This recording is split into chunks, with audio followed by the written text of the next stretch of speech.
Hello there, Chair, committee members, and members of the public. My name is Tatiana Arno. I am your city engineer, and I'm presenting today on agreements for on-call professional engineering services. So the recommendation is that the Public Works and Transportation Committee recommend that the City Council approve and authorize the mayor to execute the following on-call professional engineering agreements. The first being Agreement A-8409 with Encompass Consulting Group in the amount not to exceed of $1 million for a 3-year term. Second, Agreement A-8405 with M&S Engineers Incorporated in the amount not to exceed $1 million for a 3-year term. Number 3, Agreement A-8392 with Kimley Horn and Associates in the amount not to exceed $1 million for a 3-year term. Number 4, Agreement A-8391 with Fair and Piers in the amount not to exceed $1 million for a 3-year term. Number 5, Agreement A-8393 with GHD Incorporated in the amount not to exceed $1.5 million for a 3-year term. Number 6, Agreement A-8394 with Iteris Incorporated in the amount not to exceed $1 million for a 3-year term. Number 7, Agreement A-8411 with Kennedy Jenks Consultants Incorporated in the amount not to exceed $750,000 for a 3-year term. Number 8, Agreement A-8412 with Rencon Consultants Incorporated in the amount not to exceed $500,000 for a 3-year term. Agreement A-8413 with Carollo Engineers Incorporated in the amount not to exceed $750,000 for a 3-year term. Number 10, Agreement A-8414 with Environmental Science Associates in the amount not to exceed $500,000 for a 3-year term. Number 11, Agreement A-8383 with Layton Consultant Incorporated in the amount not to exceed $750,000 for a 3-year term.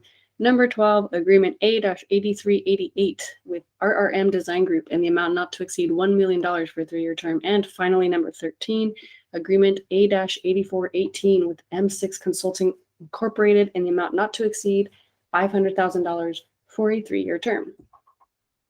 So on July 30th of last year, the Public Works Department issued requests for proposals for essentially multi-year on-call professional engineering services. We requested these for roadway and structures engineering, traffic engineering, utility engineering, environmental services, real property services, surveying, geotechnical engineering, material and laboratory testing, drainage, hydrology and hydraulic engineering, landscape architecture and park design, architectural and engineering design, labor compliance, and development plan check. The agreements that we're bringing forward today actually fall under the service categories that are highlighted here in red. Just to give you an idea of what we're bringing forward, this is a very versatile group of consultants that we're bringing forward. And the idea is that these are going to help us with executing on a tremendous CIP that we have right now. So we don't have enough staff levels in-house to complete all of this work. And so these consultants will help us augment that, especially because a lot of the work that we're doing requires specialists and people who are subject matter experts in very particular areas. And so this will help us with that as well. And so we established a panel that consisted of staff members across mostly public works as well as community development. And in total, 33 firms were passed or selected that best met the city's criteria from the RFP for those various categories that I mentioned previously. And basically, why we selected or why we had a panel that was, let's call it diversified, is because although public works engineering and traffic are the ones that will primarily be tapping into these on-call contracts, they are open to other staff within the city and other departments. So for instance, if somebody in community development needs something specialized in nature or anything like that, they can always, they're welcome to tap into these. And not only that, they also have subject areas that they're experts in that assisted us with these reviews. I do want to mention that additional agreements will be brought forward to committee and council once those agreements are completed by staff. So we've already brought a few basically in the month of December, and we're bringing these forward today to you, but we will be bringing a few more to wrap up the 33 firms at a future date.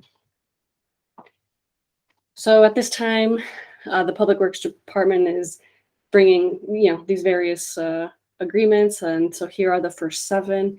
I won't go through each of them again, as you already heard that through the recommendation, but this table does actually show the scope of services that fall under each of these consultants to give you an idea of what each of these consultants do.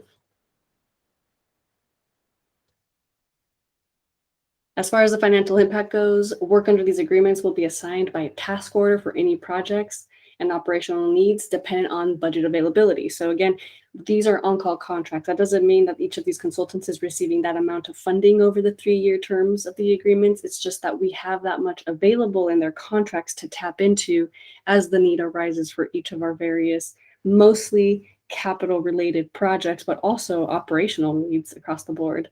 For each of these, a cost proposal will be obtained and the task order will be issued at the contractual rates and it will be approved per current city standard practices. Again, only if there is budget available.